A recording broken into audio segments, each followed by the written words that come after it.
Super weather. We continue to keep an eye on thunderstorm activity in the area this evening, shifting more towards heavy rain and some gusty winds for the region. Thunderstorms staying pretty isolated in manner at this point in time. You can see very spotty activity across southern Minnesota, northern Iowa. A large cluster, though, of some storms towards Fillmore and Houston County here this evening. So we have some heavy rain through Spring Grove, Caledonia, just coming out of the Mabel, Canton area, back towards Amherst, heading towards Decorah. But one thing of note here, notice all of the darker reds that you're seeing here, and of course the lightning bolts indicating a lot of lightning in that region, but all of the red indicating some heavy rainfall. So let's take a look at radar estimated rainfall rates. You can see a lot of these brighter colors, these purples, these whites, very high on the chart. So looking at radar estimates, radar is estimating maybe upwards of 5 inches per hour, which might be overdoing it a bit, but we still could be looking at some heavy rainfall rates maybe upwards of 1, 2, 2.5 inches per hour possible as these thunderstorms slowly make their way through the area here this evening.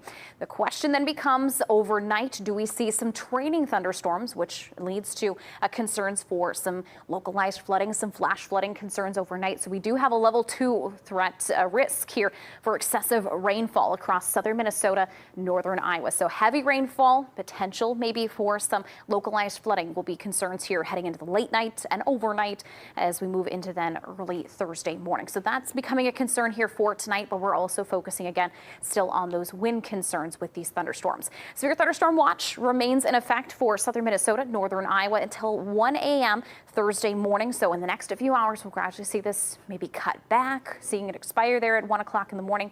But this would be the area that we maybe see that concern for maybe some stronger winds, maybe some small hail still possible here in the next few hours. Let's put things into motion with Future Track. Not quite handling what we have initially going on here.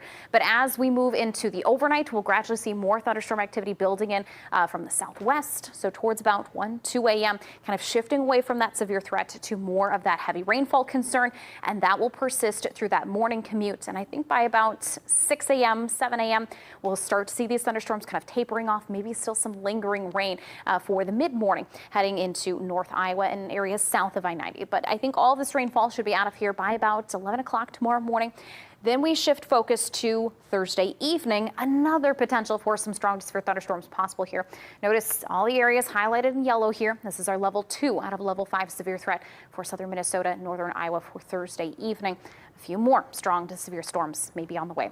Let's take a look at that 10-day forecast here for the region. We are looking at high temperatures in the next few days, gradually cooling back into those lower 80s for us. Still some concerns for storm chances for the late week and as we enter into the 4th of July holiday there for Saturday. I do think for that 4th of July holiday, though, maybe early in the morning and then late overnight into early Sunday, those best timing for storm concerns. But of course, kind of taking it one day at a time. It's been rather active here this week, the heat, the humidity, and of course, several storm chances. Don't forget your umbrella.